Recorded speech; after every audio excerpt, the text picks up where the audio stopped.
Shakespeare has no time at all for spies. For all sorts of historical reasons, as regards his own time. Yeah. Hamlet is basically venting the spleen against spies.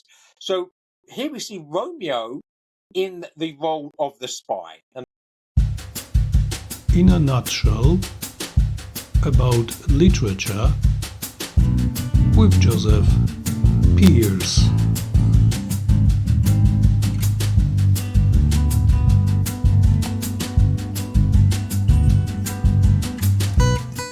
Hello everyone, welcome to my channel. I am Franczak and this is part 38 of In a Nutshell about literature with Joseph Pearce.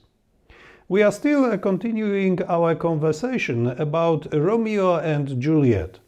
After discussing the hasty pace in the play and its implications, we are turning to the famous balcony encounter. What does it tell us about both lovers and their attitude to love?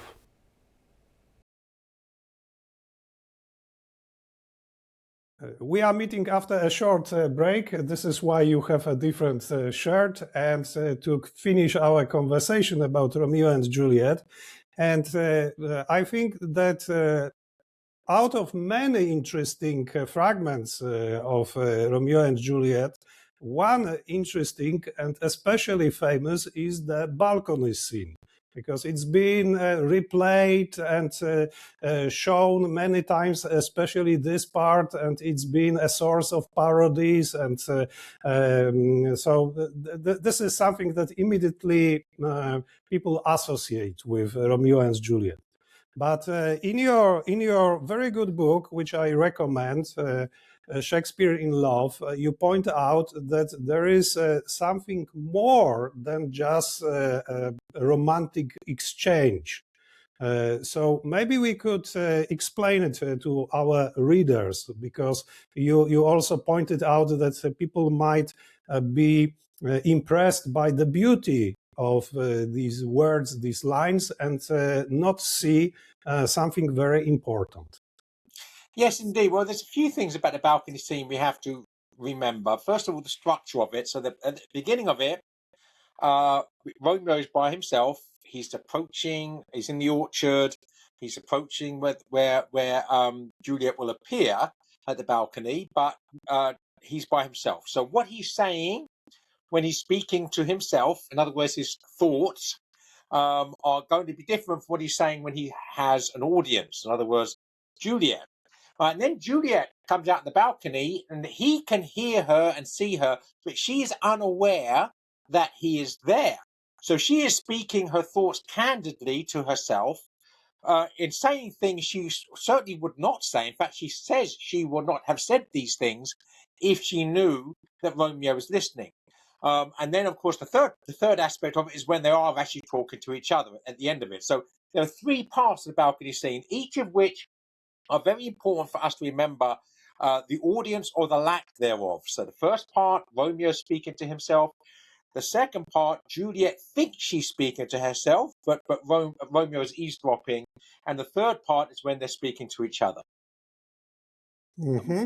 Okay, but both these monologues show a different approach to love and human person.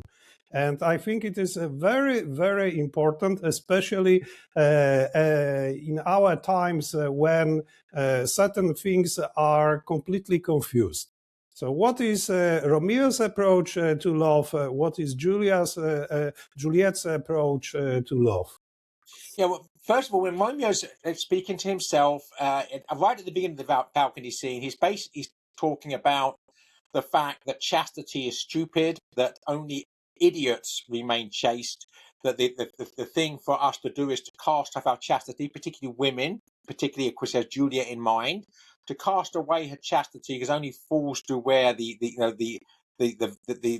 garments of the goddess Vesta, the goddess of chastity. He mocks Diane, the goddess of chastity, saying that she's envious because Juliet is more beautiful than she is. So the whole of Romeo's monologue at the beginning, when he's being candid because he's got nobody to nobody listening, is just being honest to himself, is that basically chastity is idiotic.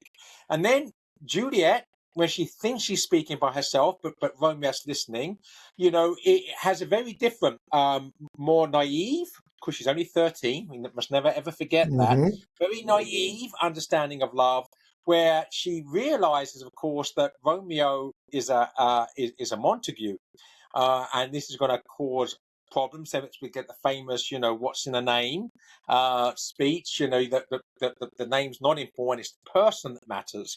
It's the dignity of the human person, not the label we affix to them. So she has this basically a healthy understanding of human personhood and healthy understanding of love, which is certainly not divorced from and devoid of chastity, which is Romeo's understanding. But of course, Romeo here listens to all this. So in the third part, when Juliet realizes, she's embarrassed. She says, if it wasn't dark, you see me blushing. She says, I wish that we could be doing this properly.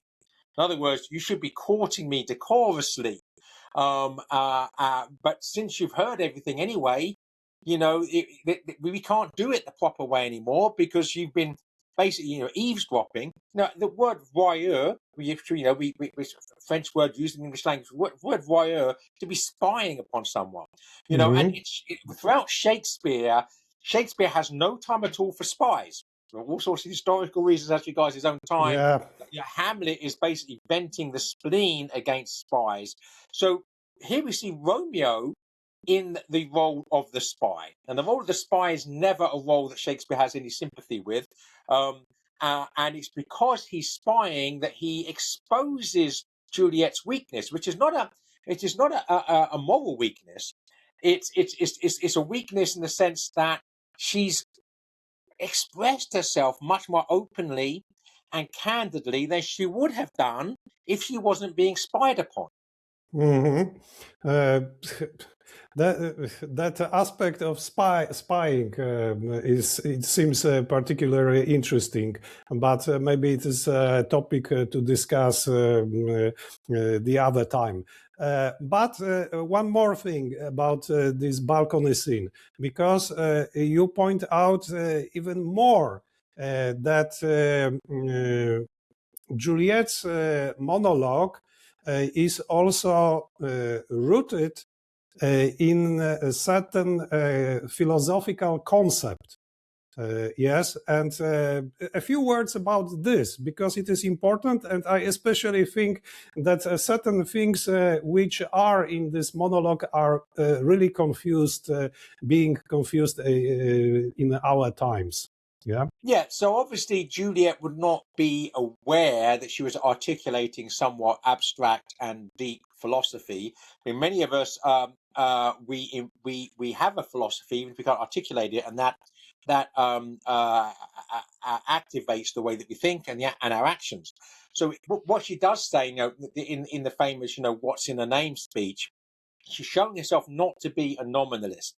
So again, this is very important because you go back to medieval philosophy.